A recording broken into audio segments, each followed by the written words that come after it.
എല്ലാ കൂട്ടുകാർക്കും നമസ്കാരം. നമ്മുടെ പുതിയ വീഡിയോയിലേക്ക് സ്വാഗതം. ഇന്നത്തെ നമ്മുടെ വീഡിയോ എൻ്റെ കൂട്ടുകാർക്ക് വളരെ തന്നെ യൂസ്ഫുൾ ആണ്. നമ്മുടെ വീടുകളിൽ നമ്മൾ നിത്യവും തയ്യാറാക്കുന്ന പല കറികളിലേക്കും രുചി കൂട്ടുന്നതിനായിട്ട് ചേർക്കുന്ന നല്ലൊരു പെരിഞ്ജീരക പൗഡറാണ് ഇന്നത്തെ നമ്മുടെ വീഡിയോയിൽ കൂടെ ഞാൻ കാണിച്ചു തരുന്നത്. ഈ ഒരു പൊടിയിലേക്ക് ഞാനൊരു പ്രത്യേക ഇൻഗ്രീഡിയന്റ് കൂടി ചേർക്കുന്നുണ്ട്. ആ ഒരു ചേരുവ ചേർക്കുമ്പോഴാണ് കറികൾക്ക് നല്ലൊരു ഫ്ലേവറൊക്കെ കിട്ടുന്നതും. ഇനിയിപ്പോൾ ഈ ഒരു പൊടി ചേർത്ത് തയ്യാറാക്കുന്ന ഏതൊരു കറികൾക്കും നല്ല സ്വാദായിരിക്കും.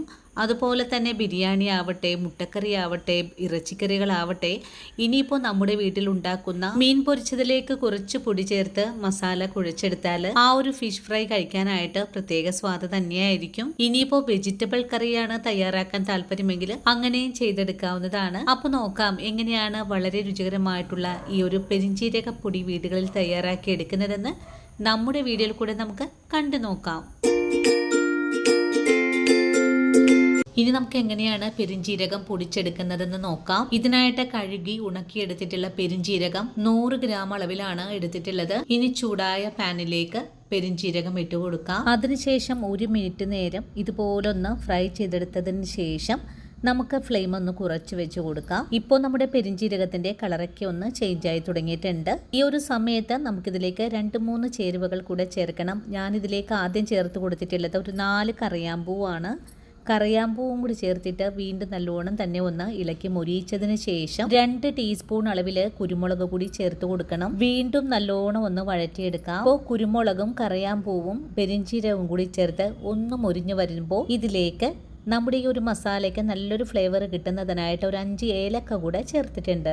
ഏലക്കയും കൂടി ചേർത്ത് വീണ്ടും നല്ലോണം ഒന്ന് മുരിഞ്ഞു വരുമ്പോഴേക്കും നമുക്കിതിലേക്ക് ഒരു 10-12 കാഷ്യൂസ് കൂടെ ചേർത്ത് കൊടുക്കാം. കാഷ്യൂസ് ചേർത്തിട്ടുള്ളത് നമ്മുടെ കറികൾക്ക് നല്ല കൊഴുപ്പ് കിട്ടുന്നതിനും നല്ലൊരു സ്വാദ് കിട്ടുന്നതിനും വേണ്ടിയിട്ടാണ്. കാഷ്യൂസും ചേർത്ത് 1 മിനിറ്റ് ഫ്രൈ ചെയ്തതിന് ശേഷം ഇതിലേക്ക് ഒരു പിടിയോളം കറിവേപ്പില കൂടെ ചേർക്കാം. കറിവേപ്പിലയും പെരിഞ്ജീരകവും മറ്റുള്ള മസാലകളും കൂടി ചേർത്ത് നല്ലോണം ഒന്നുകൂടെ മുരിഞ്ഞു വരുമ്പോൾ ഇതിലേക്ക് ഒരു സ്പെഷ്യൽ ഇൻഗ്രീഡിയന്റ് കൂടി ചേർത്ത് കൊടുക്കണം. ഈ ഒരു ചേരുവ നിങ്ങളുടെ കൈവശം ഉണ്ടെങ്കിൽ മാത്രം ചേർത്താൽ മതിയാകും. ഇല്ലെങ്കിൽ നിങ്ങൾക്ക് ഇതിലേക്ക് 2 ബേ ലീഫ് ചേർത്ത് കൊടുക്കാവുന്നതാണ്. ഞാൻ ഈ ഒരു വീഡിയോ എടുത്തപ്പോൾ കറണ്ട് പോയി, അതുകൊണ്ട് എനിക്കിതിലേക്ക് ആഡ് ചെയ്യാൻ സാധിച്ചില്ല. അതുകൊണ്ടാണ് സെപ്പറേറ്റ് ആയിട്ട് ഈ ഒരു ഇല എടുത്ത് കാണിച്ചു തന്നിട്ടുള്ളത്. ഇത് ബിരിയാണി കൈതോലയാണ്. ഈ ഒരു ഇല ബിരിയാണി, നെയ്ച്ചോറ്, ഇറച്ചിക്കറികളിലും മുട്ടക്കറികളിലൊക്കെ ചേർത്ത് തയ്യാറാക്കുവാണെങ്കിൽ ഒരു പ്രത്യേക ഫ്ലേവറാണ് കഴിക്കാനായിട്ടും. അങ്ങനെ നമ്മുടെ മസാലകളൊക്കെ ഇപ്പോൾ നല്ല പോലെ തന്നെ ഒന്ന് ഡ്രൈ ആയി വന്നിട്ടുണ്ട്.